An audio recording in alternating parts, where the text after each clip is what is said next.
Hello बच्चों, कैसे हैं आप। चलिए आज हम अपनी क्लास 8 का इकाई 1 का परमेय संख्याएं अभ्यास से अभ्यास 1F के सवाल लगाते हैं। इसमें बच्चों पहले समझ लेते हैं कुछ रूल्स इस अभ्यास को लेकर के, और उसके बाद हम लोग आगे बढ़ेंगे। इसमें सबसे पहला पॉइंट है शून्य यानी 0 एक परमेय संख्या के रूप में।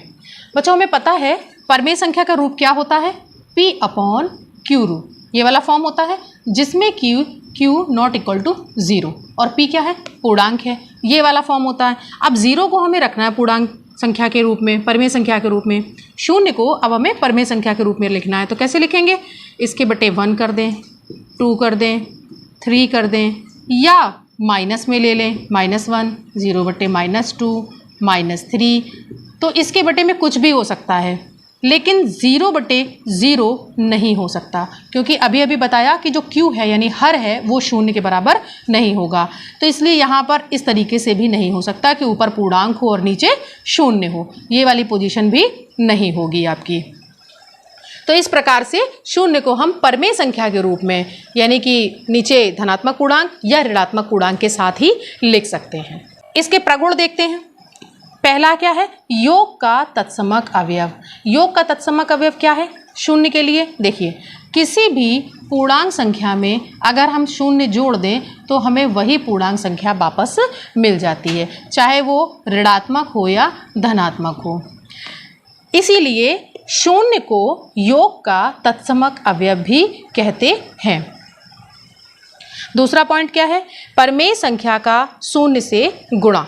इसके दूसरे प्रगुण में बच्चों परमेय संख्या का शून्य से गुणा करने पर, देखिए अगर हम किसी भी परमेय संख्या में शून्य से गुणा कर दें तो हमें शून्य ही मिल जाएगा, चाहे वो धनात्मक परमेय संख्या हो या ऋणात्मक परमेय संख्या। सदैव हमको परमेय संख्या में शून्य का गुणा करने पर सदैव शून्य ही मिलेगा।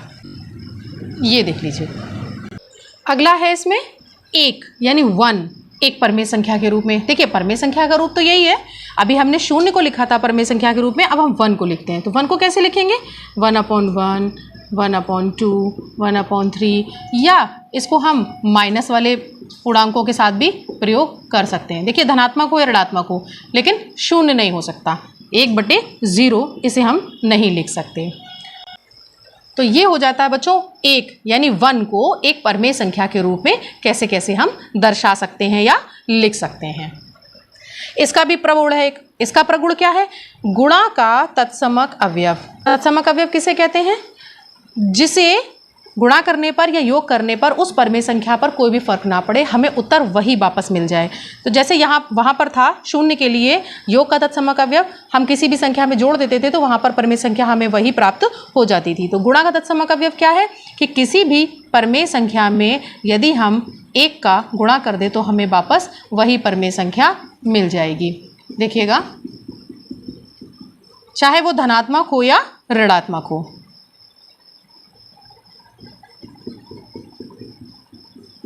तो ये एक परमेय संख्या के रूप में और उसका प्रगुण। नेक्स्ट है बच्चों, इसमें एक चीज और दी है, परमेय संख्या का प्रतिलोम। परमेय संख्या का प्रतिलोम यानी उसका विपरीत। देखिएगा, पहला है किसी परमेय संख्या का योगात्मक प्रतिलोम और दूसरा पॉइंट है इसमें गुणात्मक प्रतिलोम।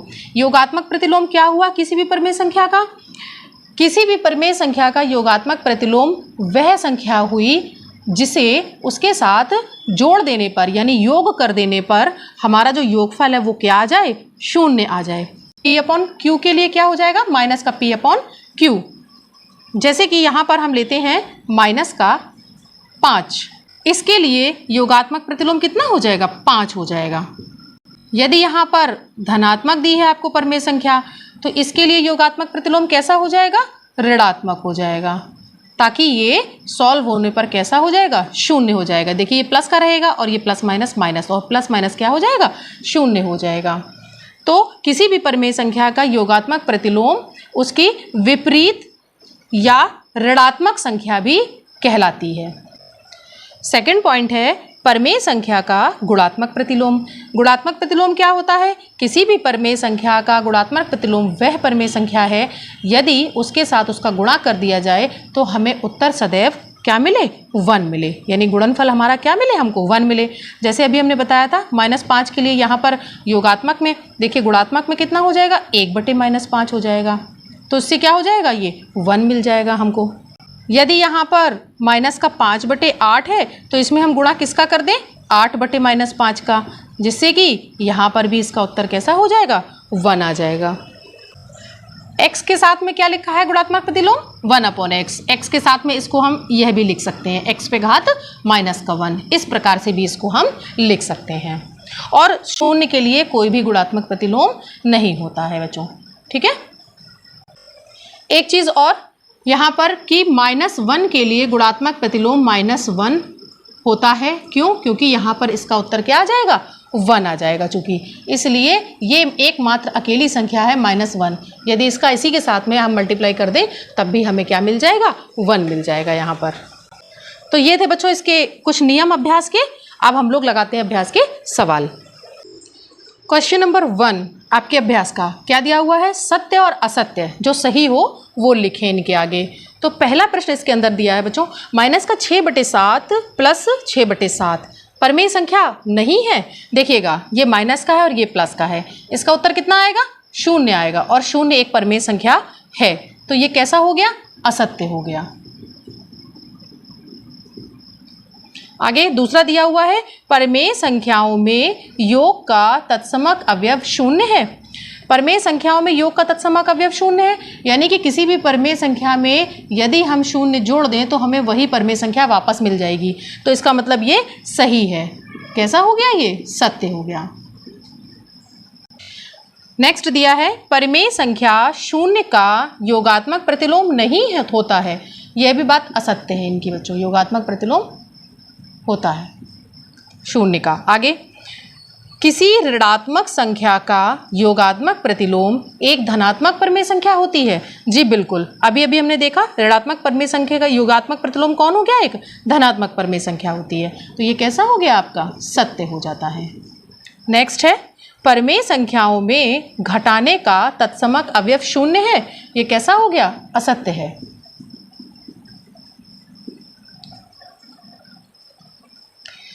अगला है, परमेय संख्याओं में गुणा का तत्समक अवयव 1 है। हाँ, ये कैसा है, सत्य है, क्योंकि यदि हम किसी परमेय संख्या में 1 का गुणा कर दें तो हमें वही परमेय संख्या वापस मिल जाती है।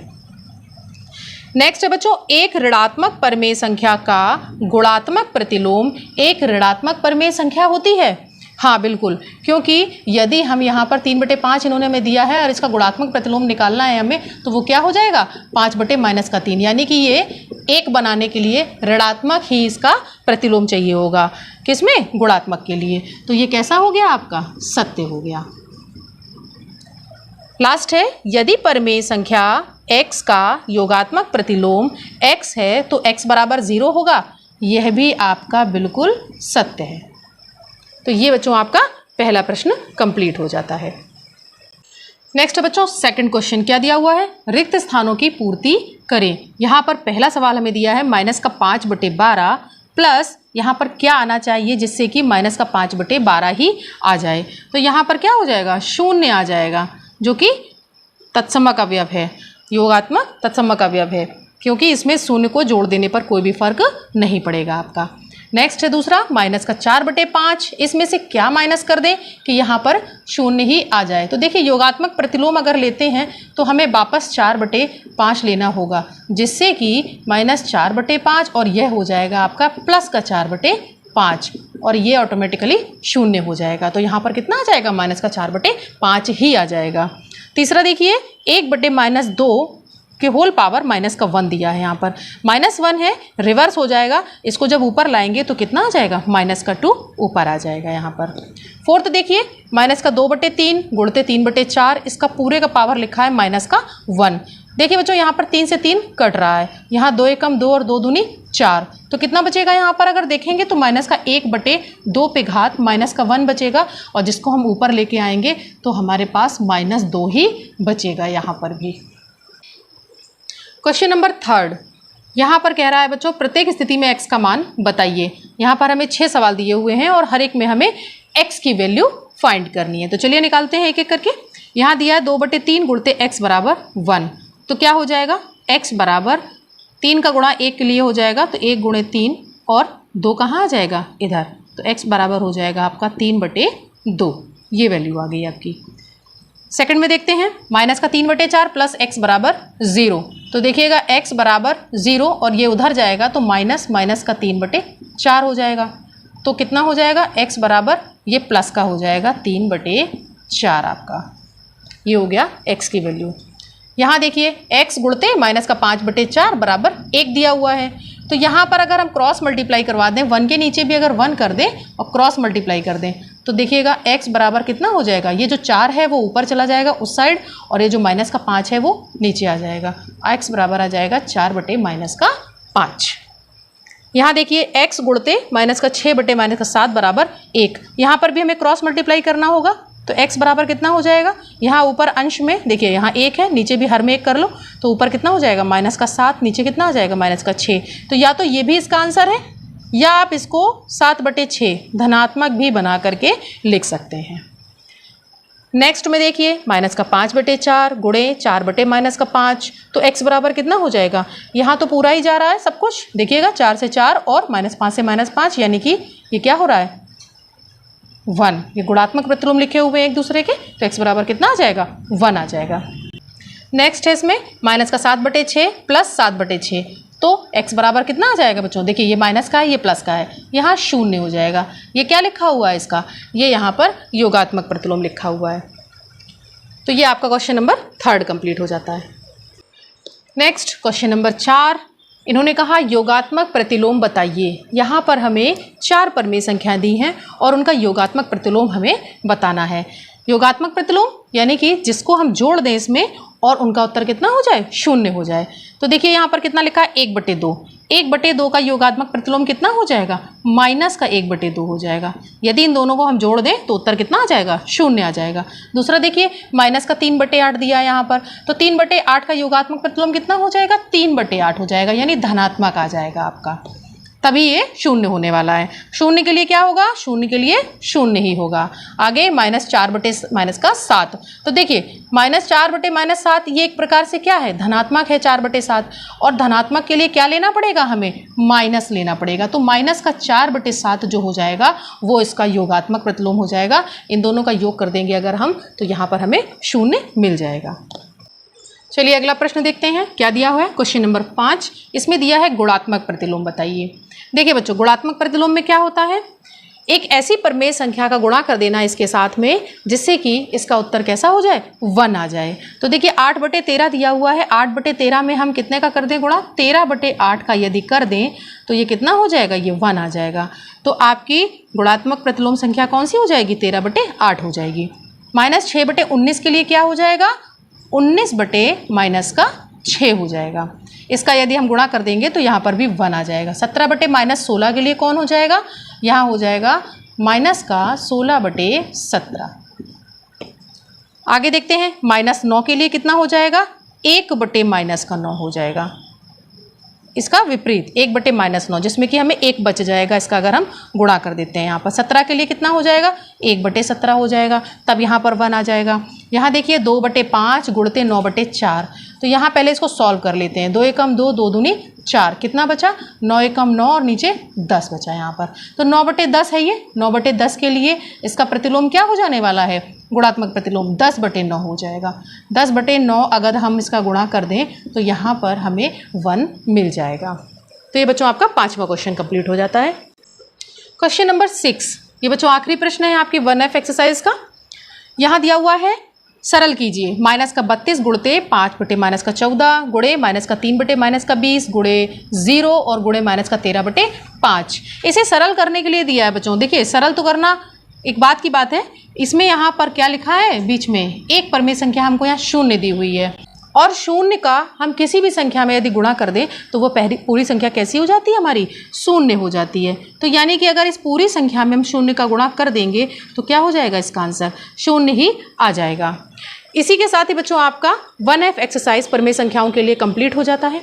इसमें 6 सवाल ही दिए हुए थे, आप इन सवालों को लगाइए। अगर आपको कहीं दिक्कत आती है तो आप कमेंट में हमसे प्रश्न कर सकते हैं। तब तक के लिए वीडियो को शेयर करते रहिए, चैनल को सब्सक्राइब करवाते रहिए और सीखते रहिए गणित मेरे साथ।